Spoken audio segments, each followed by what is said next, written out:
In this week's edition of Cancel Contagion, growing calls for the American flag to be replaced, with some alluding it doesn't represent the United States.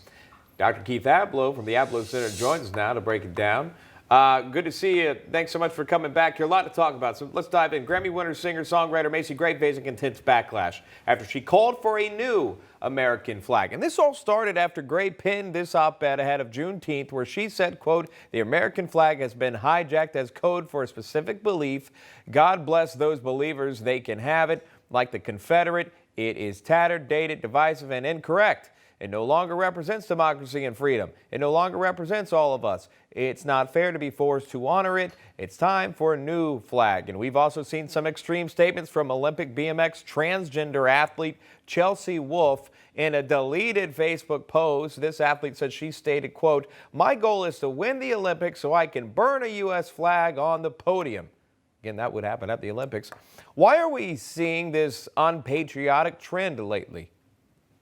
Because people, I think, including Ms. Gray, mistake what the American flag stands for. It stands for progress. It stands for the ability to honor things over time. We have adapted to so much in our history. She misses that fact. She seems to be almost pinned to this idea. Well, the most recent episode involving the flag, that's ruined it for her.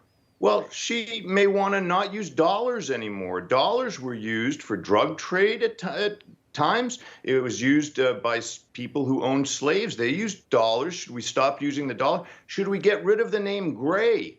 Because after all, the color of Confederate uniforms was gray. And also, people of age other than me, right, are stereotyped for having gray hair and being old. I think she should change her name, don't you? Hey, look, you can change just about whatever you want these days. You can change really anything about yourself these days. We've just seen it. Next, the biggest release in the entertainment world was Lin-Manuel Miranda's film adaptation of his musical In the Heights. But the Broadway star facing backlash for not including enough Afro-Latino performers. So he posted this statement on Twitter writing, quote, "I can hear the hurt and frustration over colorism, of feeling still unseen in the feedback. I hear that without sufficient dark-skinned Afro-Latino representation, the work feels extractive of the community we wanted to so much represent with pride and joy. In trying to paint a mosaic of this community, we fell short. I'm truly sorry. I'm learning from the feedback. I thank you for raising it, and I'm listening. I promise to do better in my future projects." But real-time host Bill Maher actually ripped Miranda over that apology. Watch this.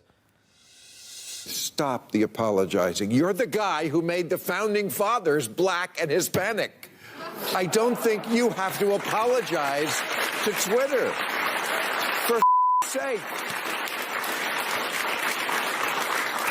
This is why people hate Democrats. It's cringy. You know, love him or hate him, is Mark correct there? Absolutely correct. We can agree on that much. And Cancel Contagion, there's a reason why he issued that apology. I don't believe it's a real apology. I think he's doing that because he's scared and because Cancel Contagion ruins people's lives. And last time I checked, creative works aren't supposed to be actuarial tables. Well, let's make sure we've covered 2% here and 3% and 7%. That's not what creativity is about. If we've got to check ourselves that much, we're running scared. We're not going to be able to defend this country when push comes to shove because we'll be too timid, too afraid to do the bidding of America under the American flag. The last thing I want to get to, nearly 40,000 people, get this, have signed a petition to cancel Late Late Show host James Corden. Can you believe that? For his popular segment, Spill Your Guts, citing it's anti-Asian. One influencer stated the segment ridicules traditionally Asian food. What happened here? I think what I read is that he tried something that is popular in Asian culture. He spit it out. They were upset about it. And now there's calls for that to be canceled. Well, too bad. You're upset. Listen, comedy needs its place in our culture. We can't cancel everything because somebody is offended by it. I think that the person said, well, that was part of my childhood. I'm offended that he doesn't like it. Well, that's just too bad. There may be other things that he finds to be offensive and people laugh at that are part of other cultures. That doesn't mean you hate the people at all who who prize that kind of food, that's just poking fun in a good-natured way. It's called comedy, parody. Yeah. Well, I tell you what, we are just too privileged in this world. Can't find enough things to argue about Can you here. imagine? All right, that's it for Cancel Contagion. Dr. Keith Ablow, thank you very much. My pleasure.